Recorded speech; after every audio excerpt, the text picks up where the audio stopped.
Adeus ano velho, feliz ano novo, que tudo se realize no ano que vai nascer. Você que torce pro Atlético, quer sair da Série B. É isso aí, pessoal, o ano de 2022 está prestes a acabar, dependendo da hora que você estiver vendo esse vídeo já acabou, mas a gente precisa trazer aqui uma retrospectiva do ano de 2022 do Dragão. O Atlético Goianiense começou bem, no meio estava ótimo e terminou catastrófico, mas a gente precisa falar de cada ponto e tudo que rolou nesse ano. Então eu vou trazer pra vocês os 7 melhores momentos e os 7 piores momentos do Atlético nesse ano e fazer uma breve retrospectiva do que rolou nas 4 competições que o Atlético participou, beleza? Então sem mais delongas, bora pro vídeo. Fala aí, torcedores do Dragão, torcedores de outros clubes, sejam muito bem-vindos ao canal. Meu nome é Victor Gader e antes de mais nada já deixe seu curtir aqui embaixo se você gosta desse tipo de conteúdo, se inscreve no canal para acompanhar os lançamentos dos vídeos e marca o sininho de notificações. Sempre que sair um vídeo novo, vocês ficam sabendo na hora, recebem a notificação aí no dispositivo. Beleza, então sem mais delongas, bora pra retrospectiva 2022. Primeiro vamos passar pelas 4 competições que o Atlético disputou. Isso mesmo, o Atlético disputou 4 competições nesse ano de 2022. Vamos falar de cada uma rapidamente para vocês terem um pequeno remember do que rolou nesse ano. Primeiro, o Campeonato Goiano, onde fomos campeões em cima do nosso rival Goiás, vencendo eles em casa no último jogo por 3-1. Mas, para falar resumidamente, foram 16 jogos com 10 vitórias, 3 empates e 3 derrotas nessa competição. Fomos campeões, sendo que dessas 3 derrotas, 2 foram para o Vila Nova. Eu vou falar disso mais pra frente. Já na Copa do Brasil, o Atlético chegou até as quartas de final e poderia ter ido até um pouquinho mais longe. Mas terminamos nas quartas de final, onde foram 8 jogos com 4 vitórias, 3 empates e apenas uma única derrota, que foi no jogo em que fomos eliminados pelo Corinthians. Mas foi uma campanha até digna, foi uma campanha muito boa. Na Copa Sul-Americana a coisa foi muito melhor. Chegamos na semifinal e nós estamos falando de uma competição internacional, então isso é muito importante, não só pela visibilidade do Dragão, como também pela conquista que é você conseguir chegar numa semifinal de uma competição internacional. E temos todas as histórias que nós vamos comentar mais pra frente. Foram 12 jogos com 8 vitórias, 1 empate e 3 derrotas. Essa foi a campanha do Atlético na Copa Sul-Americana. Ah, sobre a Copa do Brasil, só um comentário simples. O Atlético fez 12 gols na Copa do Brasil e levou 6. Só que desses 6, 4 foram os gols do Corinthians, né, na eliminação. Então o Atlético teve uma defesa até legal. Pena que no último jogo ali, né, contra o Corinthians, deixou a desejar. Mas beleza. Copa Sul-Americana foi isso, Copa do Brasil isso, e aí temos o Campeonato Brasileiro, onde nas 38 rodadas o Atlético conseguiu apenas 8 vitórias, com 12 empates e 18 derrotas. Sendo assim, acabamos rebaixados para a Série B nesse ano de 2022, que poderia ser um ano emblemático, mas acabou trágico nesse rebaixamento. Não que o Atlético tenha entregado de mão beijada, ou tenha sido rebaixado com várias rodadas de antecedência. Não foi o caso, caímos na penúltima rodada. Não considero a última não, porque apesar de ter chances, eram ridículas e matemáticas assim, quase impossíveis. Então foi rebaixado na penúltima rodada e foi o último time rebaixado de todos aí, né, do campeonato. Beleza, esses foram os resultados do Atlético nas competições. Agora eu quero trazer pra vocês 7 momentos bons e 7 momentos ruins, 7 pontos bons e ruins do Atlético nesse ano. Vamos começar pelas coisas boas, porque as coisas ruins são mais difíceis de falar, a gente fala no final, beleza? Vamos começar pelas 7 melhores coisas, os 7 melhores pontos, os 7 melhores momentos do Atlético no ano de 2022, bora! Começando pela vitória em cima dos rivais. Esse ano o Atlético, apesar de ter perdido as 2 primeiras partidas contra rivais diretos, no caso Vila Nova, pelo Campeonato Goiano, e eu vou falar disso mais pra frente, o Atlético conseguiu reverter isso e venceu os rivais nas fases finais do Campeonato Goiano. Com isso acabamos campeões, vencemos o Vila Nova primeiro, em jogos de ida e volta foi um empate no primeiro jogo e 3-2 no segundo jogo, vitória que classificou o Atlético pra final. E na final o Atlético empatou o primeiro jogo com o Goiás e venceu o segundo jogo dentro da Serrinha com emblemáticos 3-1, que foi uma vitória bem contundente. O Atlético foi superior ao Goiás naquele momento e conseguiu essa vitória que foi importantíssima para dar um ânimo para a temporada do Atlético. Não à toa a partida seguinte, após a vitória do Atlético sobre o Goiás e o campeonato goiano conquistado, foi um 4-0 em cima de uma LDU. Então assim, foi resultados que realmente trouxeram ânimo pro time e estava fazendo a diferença naquele momento. Então realmente é um ponto positivo a se citar do Dragão nesse ano. Emendando, o segundo ponto que eu queria comentar é justamente a conquista do Campeonato Goiano. Falando de um clube que está disputando a Série A, que, né, no caso estava, né, em 2022, e tinha muitas competições a disputar, Sul-Americana e Copa do Brasil, além do Brasileirão, sair como campeão estadual sempre dá uma moral diferenciada. E o Atlético não só foi campeão, como, da forma como eu falei, campeão em cima dos rivais, vencendo Vila Nova e Goiás nas fases finais. Então isso traz uma moral diferenciada e trouxe mais um caneco aí para o Atlético, né? Mais um título pra gente se orgulhar. E é um ponto sim muito positivo. Tem muita gente que ignora o campeonato estadual, mas é importantíssimo não só para a preparação, mas também para o ânimo do clube durante o ano. Então sim, um ponto muito positivo a conquista do Campeonato Goiano em 2022. O terceiro ponto que eu quero citar aqui foi a primeira fase da Sul-Americana. O Atlético Goianiense caiu num grupo que era considerado um grupo da morte pro Dragão. Era LDU, Defensa e Justiça.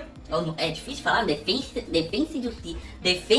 e justiça. Eu não falo espanhol, então enfim. Defesa e justiça, pronto. E um pequeno time chamado Antofagasta. Então assim, era um grupo complicadíssimo. O Atlético ser desclassificado nessa primeira fase não seria uma surpresa, dada, né, os clubes que estão participando. A LDU é um clube tradicionalíssimo, a Defensa e Justiça vem sendo um clube muito expoente, né, nos últimos anos nos campeonatos internacionais. Então eram clubes que tinham mais, digamos, preferência ali, né, o pessoal acreditava que ia passar, eles eram favoritos. Mas o Atlético reverteu esse favoritismo e conseguiu com vitórias contundentes, inclusive, como eu falei, um 4-0 contra a LDU em casa, aqui, né, jogando aqui no Ascioli, um resultado muito expressivo, e outras vitórias que se vieram depois, conseguiu não só classificar em primeiro, como classificou como uma das melhores campanhas da primeira fase da Sul-Americana. Então sim, essa primeira fase foi espetacular, marcante, um momento histórico para o Atlético Goianiense e que deve ser marcado sim no ano de 2022. Aí veio a campanha na fase de mata-mata da Sul-Americana, que é um outro ponto que tem que ser levado para sempre na história do Atlético, um momento marcante desse ano. O Atlético enfrentou o Olímpia do Paraguai, perdeu fora de casa no primeiro jogo em 2-0, mas jogando aqui no Serra Dourada lotado, conseguiu reverter o placar nos primeiros 10 minutos de jogo.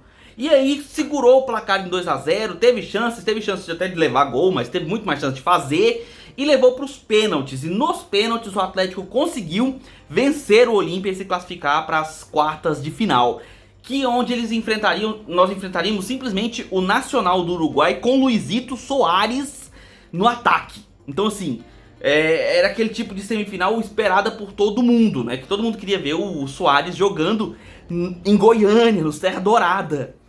E no primeiro jogo o Atlético foi lá e venceu por 1-0. Fez uma vitória incrível. O goleiro, no caso era o Ronaldo, se machucou, entrou o Renan. E ele segurou a paçoca mesmo, segurou o resultado, garantiu 1-0 para o Atlético. Voltamos para cá e vencemos com 3-0 contundente. O Luiz Soares nem viu a cor da bola, ninguém da LDU viu a cor da bola. O Atlético jogou muito bem e venceu com méritos aquele jogo. Daí viemos para enfrentar o São Paulo, que é, né, um clube tradicionalíssimo brasileiro, um clube gigante brasileiro, com muita tradição em campeonatos internacionais, tricampeão mundial. E vencemos o primeiro jogo por 3-1 com Serra Dourada com mais de 30 mil pessoas. Cara, foi histórica essa vitória. E assim, emblemática. Claro que depois tivemos o resultado contrário, que eu vou comentar mais pra frente. Mas foram resultados que marcaram a história do Atlético sim esse ano.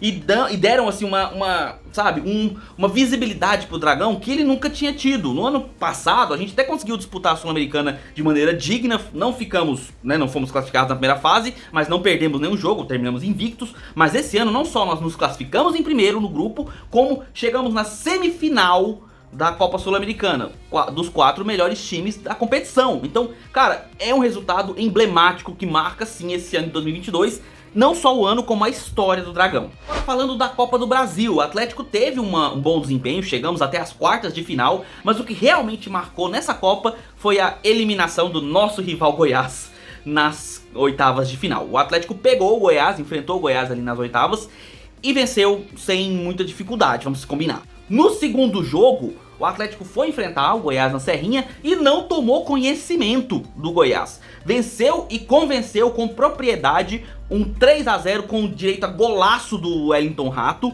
E aí, cara, foi uma vitória assim marcante, porque determinava um momento que o Atlético estava vivendo, que era um momento mágico, bem na Sul-Americana, bem na Copa do Brasil. E, claro, não estávamos tão bem assim no Brasileirão, mas enfim, era um momento emblemático pro Dragão. E aquela vitória foi muito significativa. Tivemos depois outras coisas ruins falando do Goiás, mas beleza, naquele momento foi marcante e foram vitórias que vão ficar marcadas nesse ano de 2022. Nessas vitórias, a gente tem que citar os jogos vencidos em casa pelo Atlético. O Atlético teve vitórias contundentes aqui no Ascioli, vencendo, por exemplo, a LDU por 4-0, Olímpia por 2-0, Nacional do Uruguai por 3-0, o São Paulo por 3-1. Além disso, tivemos também uma vitória muito significativa, muito emblemática, que foi o 3-2 em cima do Fluminense, pelo Brasileirão mesmo, onde o Atlético saiu perdendo e com toda aquela garra, toda a disposição que conseguiu colocar naquele jogo, o Atlético foi lá e reverteu o placar e conseguiu virar o jogo para 3-2. Foi uma vitória que dava fôlego para o Atlético ainda lutar contra o rebaixamento. Pena que depois os outros resultados não vieram. Mas foram vitórias marcantes esse ano de 2022 que vão ficar realmente para a história do Atlético. Principalmente, né, quando a gente falar da campanha realizada nesse ano. A gente tem que citar isso aí que é muito importante. O último ponto positivo que eu queria citar aqui com vocês, ele é mais fora de campo do que dentro. Tudo bem, a gente também tem que citar as conquistas dentro de campo, mas eu queria falar sobre o atacante Wellington Rato. Dentro de campo, o Wellington Rato fez 70 jogos pelo Atlético Goianiense nessa última passagem que ele fez, né, aqui, essa última passagem nossa. Sendo que ele fez 15 gols, sem contar a quantidade absurda de assistências, né, que ele deu. E assim, gols marcantes, gols bonitos, gols emblemáticos, até de falta ele fez gol. Então assim, foi um atacante que marcou o ano, foi o melhor jogador do Atlético no ano de longe. E mais do que isso, o Wellington Rato, ele foi uma conquista para os negócios do Atlético Goianiense. Porque vejam, ele chegou por 10 mil reais, contratado do Ferroviário de Ceará. Então assim, um investimento pequeno num jogador. Normalmente os investimentos de jogadores você fala de milhões, o Atlético investiu 10 mil.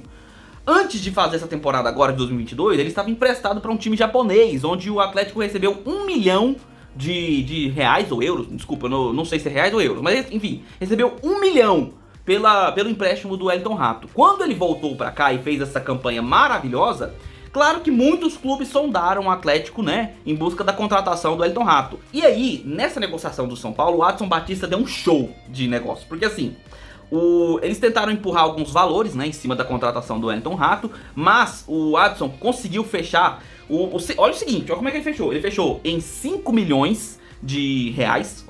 Lembrando que ele foi contratado por 10 mil. Fechou por 5 milhões de reais, divididos em 4 vezes. O Atlético vai receber em 4 parcelas desse valor. Por 80% do Wellington Rato. Não contratou inteiro, não levou todo o passe. 20% do jogador fica com o Atlético para futuras transações que houverem, futuras contratações que o Wellington Rato realizar, que ele receber. Caso ele receber alguma transferência para um clube, tem algum valor envolvido, 20% é do Dragão, graças a essa negociação do Adson Batista. Foi um stonks incrível com relação ao jogador. Assim, um lucro estratosférico de 10 mil para 5 milhões, fora o empréstimo de 1 milhão, né, pro time japonês. Então, cara, essa negociação marcou realmente o ano de 2022 e é algo a se aplaudir aí do Adson Batista. Beleza, mas vamos lá, né, o ano não foi só de coisa boa, o ano teve coisas ruins também, sendo que, obviamente, a mais trágica foi o rebaixamento, né, pra Série B do Brasileirão, mas eu quero citar passo a passo aqui o que rolou nesse ano, que são coisas a serem, digamos, discutidas, e não, a gente precisa fugir dessas coisas para 2023, não pode acontecer de novo. Primeira coisa que eu quero citar com vocês são as derrotas para os rivais. Eu falei de vitórias na parte dos melhores momentos, mas agora eu quero falar das derrotas, porque vamos lá. No começo do Campeonato Goiano, o Atlético não enfrentou o Goiás. Ele caiu num grupo onde ele enfrentaria apenas o Vila Nova como rival local. E o Atlético perdeu os 2 jogos na primeira fase. Perdeu os jogos do Atlético para o Vila Nova, tanto aqui no Ascioli quanto jogando no Oba. Então assim, foram derrotas significativas que marcaram aquele momento e fizeram o clube acordar para a vida, porque precisava ter alguma mudança, né, para reestruturar e não perder para seus rivais. Então, não à toa, nas fases decisivas, o Atlético acabou vencendo tanto o Vila Nova quanto o Goiás. E falando em derrota para o Goiás, nós perdemos os 2 jogos no Campeonato Brasileiro para o nosso rival. Só para vocês terem uma noção, se o Atlético tivesse vencido um dos jogos contra o rival, nós não teríamos caído para a Série B. Sabiam disso? Pelos números, pela numeração ali, ó, claro, a gente pode falar de um monte de previsão que poderia acontecer, engenheiro de obra pronta, blá blá blá. Mas numericamente falando, se o Atlético tivesse vencido o Goiás, ele não teria sido rebaixado. Se ele tivesse vencido uma partida no Campeonato Brasileiro, mas perdeu os 2 jogos. E aí a gente também, né, acaba entrando em um outro ponto que eu quero comentar com vocês, que é justamente os problemas do Brasileirão. Foi basicamente onde realmente as coisas não deram certo. Vamos falar do segundo ponto aí, né? O Brasileirão começou e o Atlético não deu a devida importância para a competição. O Atlético disputava a Copa do Brasil, Sul-Americana e o Brasileirão. E nos primeiros 6 jogos o Atlético não venceu nenhum. Foram 3 empates e 3 derrotas. E isso já deixou o Atlético numa situação difícil no começo do campeonato. Houveram alguns resultados positivos posteriormente, mas esse começo, esse foco que o Atlético precisava ter dado e não deu, esse foco foi significativo, foi importantíssimo e foi causa, assim, fundamental também, que acabou causando o nosso rebaixamento. Esse foco não pode ser esquecido. O Atlético não pode dar bobeira de começar qualquer competição de pontos corridos, Série A ou Série B, e não dar a devida importância a essa competição. Você precisa dar todo o foco possível a ele, mesmo que você esteja disputando outra competição. O ano que vem o Atlético vai disputar a Copa do Brasil. E aí? Será que ele vai deixar de dar importância para o Campeonato Brasileiro quando tiver jogos da Copa do Brasil? Espero que não. Já viu o que aconteceu no ano passado? Não queremos acontecer isso de novo, né? Péssima coisa desse ano de 2022. Nesse número, né, grande de competições, a gente disputou 4, sendo que 3 simultâneas, Copa do Brasil, Sul-Americana e Brasileirão. E a gente vê que o elenco do Atlético Goianiense não estava preparado para esse volume de competições. Mesmo com as contratações na janela ali de transferência do meio do ano, você via que o Atlético não estava realmente focado no Brasileirão. Você via que a raça, a determinação que os jogadores tinham nas competições de mata-mata não era a mesma da competição de pontos corridos. Pelo menos essa é a impressão de nós, torcedores, beleza? Não sou dono da razão, posso estar enganado em algumas coisas, mas essa era a minha impressão. Eu olhava os jogos do Atlético no Brasileirão e parecia que faltava vontade, faltava intensidade, a mesma que eles davam, né, nas competições internacionais, como Sul-Americana ou na Copa do Brasil. Não via essa competitividade do time em campo. E isso fez toda a diferença, porque tem outro ponto negativo a se citar do Brasileirão, que é diretamente responsabilidade dessa falta de intensidade, e eu vou comentar com vocês mais na frente. Mas exatamente essa questão de volume de competições e determinação do elenco, pra mim fez a diferença. Talvez o elenco estivesse muito enxuto, precisasse de peças melhores, afinal quando você pensa alto, você tem que agir de acordo com o que você está pensando. Quer disputar 3 competições? Ajeita uma equipe para 3 competições. O Adson esperava isso no meio do ano, na janela de transferência, com as contratações que ele fez. E nós, torcedores, até ficamos felizes com os nomes que chegaram. Bons nomes vieram. Alguns mais ou menos, né? Como o William Maranhão, por exemplo. Mas outros nomes, como o próprio Peglow, que foi uma decepção pra gente. Mas quando ele chegou, muita gente gostou. E até eu achei uma boa contratação. Ele vinha bem ali no Inter, era um bom jogador, teve um bom momento e era uma boa opção, né? Porém, não rendeu. As contratações da janela de transferências não renderam. E o elenco não teve forças pra encarar as 3 competições de igual. Copa Sul-Americana ia bem, Copa do Brasil ia bem, mas o Brasileirão deixava a desejar. E entra o quarto ponto que eu queria citar com vocês, negativo, que são as derrotas consecutivas do Atlético. Nós tivemos 18 derrotas, sendo que 11 dessas foram separadas em sequências de 6 e 5 derrotas dentro do Brasileirão. O Atlético teve 6 derrotas seguidas, depois de alguns resultados positivos, como a vitória e empate, teve novas 5 derrotas seguidas. E quando você disputa um campeonato de pontos corridos, um volume desse de derrotas resulta em rebaixamento, amigo. Resulta em cair para a zona de rebaixamento. Se você não dá a devida dedicação à competição de pontos corridos, ela te engole no final. Então, assim, vai chegar nas últimas rodadas ali, o Atlético começou a entrar em desespero. E aí, teve a sequência de 5 derrotas, teve um monte de empate, né? E isso tudo prejudicou a situação do Atlético no Brasileirão. Faltou foco na competição de pontos corridos. Espero que na Série B o Atlético dê o total foco, porque o importante nesse ano é subir, né, nesse ano 2023, é subir para a Série A novamente. Campeão, terceiro colocado, quarto colocado, não importa. O importante é voltar para a Série A. Só que assim, se a gente está falando em jogar uma competição de alto nível, nós temos que pensar profissionalmente. E um profissional tem que saber a hora de falar ou fazer alguma coisa diante das câmeras. E um ponto negativo, na minha opinião, ok? Que eu posso citar aqui pra vocês. Ah, apagou. Meu Deus. Acende. Aí. Um ponto negativo que eu quero citar pra vocês aqui são as declarações daqueles que estão à frente do Atlético Goianiense. Começando pelo Jorginho, que era o técnico naquele momento em que fez uma declaração absurda e ridícula falando sobre o técnico do Palmeiras, Abel Ferreira. Essas declarações que ele deu, não só elas falando do técnico, como a forma como ele se pronunciou a respeito do Atlético Goianiense, menosprezando o time, fizeram toda a diferença para a vontade dos atletas dentro de campo. Todo mundo pode falar que não foi, vocês podem até achar que os jogadores realmente não tinham qualidade, nem nada e tudo mais, mas pra mim, impactou sim na força de vontade que os atletas queriam dedicar dentro de campo após as declarações do Jorginho. Técnico que vai assumir o Atlético tem que ter responsabilidade diante dos microfones. Ponto final. Outro que eu tenho que citar, que sempre cai em polêmicas por conta da boca grande que tem, é o Adson Batista. Fez declarações terríveis esse ano sobre a questão da torcida, depois veio se desculpar. Agora o principal foi ele ter criticado o Atlético Goianiense, falando que antes dele o Atlético era um lixo.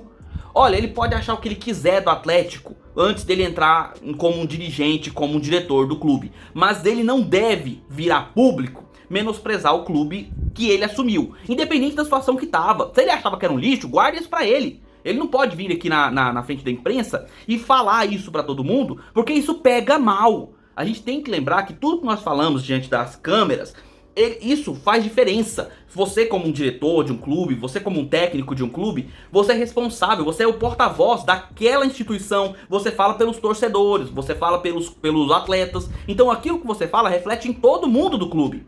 Daí você chamar o clube de lixo, você tá prejudicando a imagem do seu clube. Você está fazendo com que o seu clube seja menosprezado. Você falar que o Atlético é um clube pequeno, que, se você acha um bom técnico, fala pra ele vir então treinar o Atlético. Você menospreza o Atlético. Você menospreza a instituição que está pagando o seu salário. Foi isso que aconteceu esse ano. Muita declaração inútil na frente das câmeras, que só prejudicou a imagem do Atlético e obviamente também mexe com o brilho dos jogadores dentro de campo. E não só isso, também inflama a torcida. Coloca a torcida contra dirigente, contra técnico. Então assim, espero que em 2023 o Adson Batista como diretor, e seja lá quem for, por exemplo, o Eduardo Souza, que hoje é o técnico do Atlético, que eles tenham responsabilidade na hora de fazer as suas declarações em frente às câmeras. Afinal, eles são sim responsáveis por aquilo que eles falam, seja nas câmeras, seja nas redes sociais, eles são a imagem do Atlético. Então é negócio a ter muito cuidado com aquilo que você fala diante das câmeras para não manchar a imagem do clube que você representa e não fazer mal também à sua torcida e aos seus atletas. É isso que a gente espera em 2023, porque em 2022 isso foi péssimo, foi trágico, não deve acontecer de novo. Aí a gente tem que falar também dessa falta de vontade que rolou em alguns jogos. E assim, rolou umas piadas até mesmo no nosso meio aí social sobre o tava 2-0, tava 3-1. Realmente o Atlético foi o time de levar viradas de mata-mata esse ano. Nós estávamos vencendo o São Paulo por 3-1 no jogo de ida e conseguimos tomar 2-0 lá no Morumbi e ainda ser eliminado nos pênaltis. Nós estávamos vencendo o Corinthians por 2-0, vencendo aqui no Ascioli, fomos para Itaquera e levamos um 4-1 sonoro, sem jogar nada. O Atlético Goianiense esse ano ele teve momentos de apagão dentro de campo.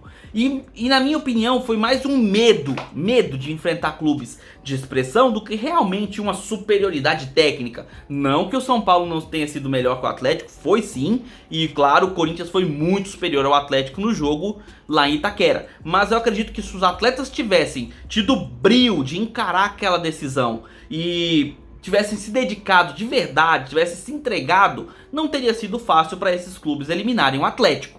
Então faltou esse brio para sustentar os resultados que o Atlético tinha conquistado. Chega de ser o time que leva virada nessas competições. Já acabou. O Atlético precisa acordar e virar a chave, principalmente psicológica, para encarar as competições das quais ele participa. Temos que ser decisivos. Quando a gente estiver vencendo, a gente tem que sustentar o placar. E não é dar oportunidade para o adversário virar, não. Enfim, eu quero citar aqui a sétima coisa ruim desse ano, que foram as falhas individuais. Se nós caímos para a Série B em 2022 para enfrentar uma Série B em 2023, muito se deve à falha de jogadores pontuais. Sabe, é ruim ficar queimando o jogador, né, a gente falar de um ou de outro, porque a responsabilidade é de todo mundo perdeu junto, verdade. Mas teve algumas falhas que são dolorosas, como por exemplo, a falha do goleiro Renan, lá no jogo contra o São Paulo, a falha do William Maranhão em vários jogos, o Wanderson também cometendo falhas grotescas, aquela falha contra o Santos foi lamentável, o jogo que a gente vencia com tranquilidade, ele conseguiu entregar a paçoca lá. Então assim, foram muitas falhas individuais, sabe? Falhas individuais, por exemplo, de marcação do Dudu, que ele sofria pra marcar pela lateral direita e não tinha cobertura. Então assim, falhas pontuais de jogadores pontuais que fizeram toda a diferença em alguns jogos e que causaram algumas situações que levaram ao rebaixamento do Atlético. Por exemplo, nas eliminações para São Paulo e Corinthians nos mata-matas, eu nem entro nesse quesito, foi uma derrota coletiva. Mas no Brasileirão teve muita falha individual que levou a esses resultados que causaram rebaixamento do Atlético. Isso precisa ser citado. Um bônus aqui, né, uma outra coisa péssima que não pode ser esquecida, foi a quantidade absurda de técnicos que o Atlético trocou em 2022. Nenhum time funciona com essa troca exacerbada de técnicos. Começamos com Marcelo Cabo, depois fomos para Humberto Louser, passamos por Eduardo Souza, que depois saiu, veio o Jorginho, depois Eduardo Batista, voltou Eduardo Souza. Cara, não tem uma estrutura tática que dê certo com tanto técnico trocando ao mesmo tempo, no mesmo ano. Uma temporada precisa ser trabalhada com planejamento a longo prazo, para você pensar o time com uma estrutura, com estilo de jogo, com uma formação determinada. Não é trocando de técnico que se resolve situações, problemas. Às vezes funciona, mas na maior parte do tempo, essa sucessiva troca de técnicos só piora a situação do clube. E foi o que aconteceu com o Atlético. Trocou um técnico demais, trocou técnico demais o ano inteiro. E com isso perdeu essa eficiência tática e acabou rebaixado para a Série B, que é uma coisa que acontece muito com times que trocam de técnicos sucessivamente. Isso precisa ser citado para a gente lembrar de não fazer isso em 2023. Isso não pode mais se repetir. Então é isso, galera. Eu espero que vocês tenham curtido aí essa retrospectiva, levado as coisas boas pra gente repetir em 2023, as coisas ruins pra gente esquecer e não fazer mais. E espero que todos vocês tenham um ótimo ano, um ano de bênçãos, de conquistas, de vitórias na vida de vocês. Espero que vocês continuem aqui comigo, vai ter muitos outros conteúdos. A gente vai fazer vídeo aqui dos jogos, das competições. Estarei aqui com vocês sempre que precisarmos e sempre que o Atlético estiver em campo, eu vou estar aqui com vocês também. Agradeço pelo ano que vocês me deram aí desse canal, vocês estiveram aqui comigo. Agradeço muito por tudo que vocês estiveram comigo aí nesse ano. E também até peço desculpas, eu fiquei algumas semanas aqui ausente do canal, mas espero que vocês estejam comigo no ano que vem, estarei mais presente, estarei mais constante aqui nos vídeos com vocês e a gente vai se falando nos próximos vídeos. Um feliz 2023 para todos vocês, torcedores do Dragão e torcedores de todos os clubes. E nos vemos nos próximos vídeos. Um abraço do torcedor atleticano.